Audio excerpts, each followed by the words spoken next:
नमस्कार, आप सुन रहे हैं सूचना एवं प्रसारण मंत्रालय का साप्ताहिक पॉडकास्ट। हमारा यह एपिसोड सेना दिवस पर केंद्रित है।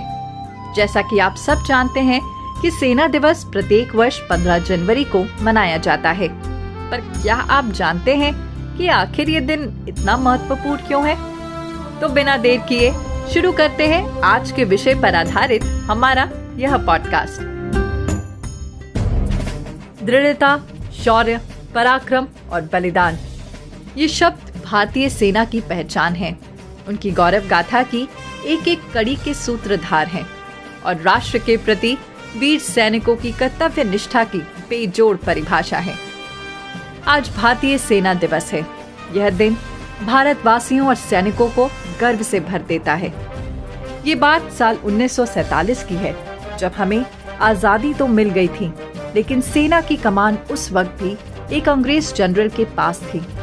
आखिरकार साल 1949 में वो परंपरा बदली और 15 जनवरी को ब्रिटिश जनरल फ्रांसिस बुचर ने फील्ड मार्शल KM करियप्पा को भारतीय सेना की कमान सौंपी और वह पहले भारतीय कमांडर इन चीफ बने। उस दिन की याद में हर वर्ष भारतीय सेना 15 जनवरी को सेना दिवस मनाती है।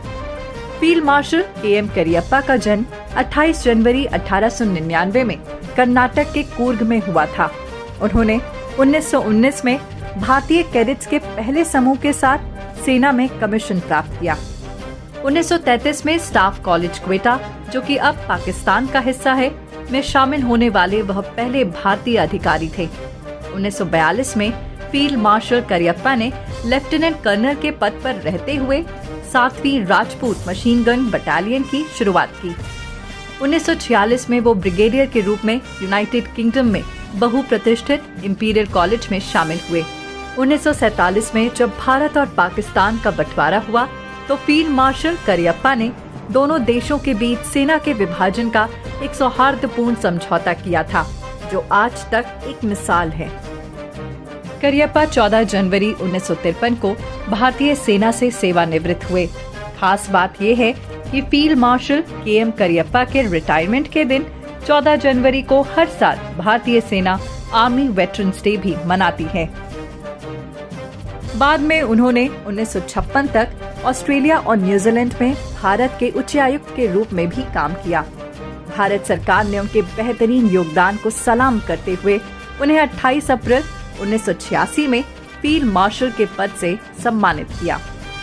1949 से लेकर आज तक भारतीय सेना ने अपने पराक्रम से राष्ट्र रक्षा तो की ही है, साथ ही विभिन्न देशों में संयुक्त राष्ट्र की शांति सेना के रूप में नागरिकों की सुरक्षा करते हुए वसुधैव कुटुंबकम की भावना को मजबूत किया है।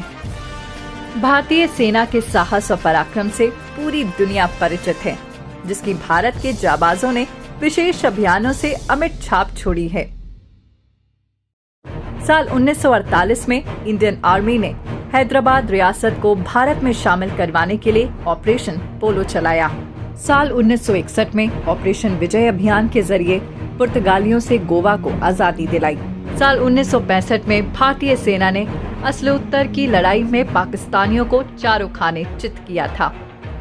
1971 में भारतीय सेना ने पाकिस्तान को पराजित किया और नए राष्ट्र बांग्लादेश के निर्माण में महत्वपूर्ण भूमिका निभाई थी।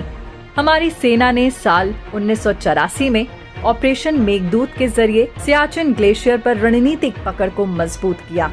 साल 1999 में ऑपरेशन विजय के अंतर्गत कारगिल की ऊंची चोटियों से पाकिस्तानी घुसपैठियों को वापस खदेड़ा और भारतीय चौकियों पर फिर से तिरंगा फहराया। इतना ही नहीं, भारतीय सेना ने 2015 में नेपाल में भूकंप की त्रासदी के बाद ऑपरेशन मैत्री चलाकर राहत कार्य को अंजाम भी दिया। हमारी सेना ने हर कदम पर देश और नागरिकों की रक्षा के लिए हर संभव प्रयास किया है। भारतीय सेना का अनुशासन पूरी दुनिया में एक मिसाल है।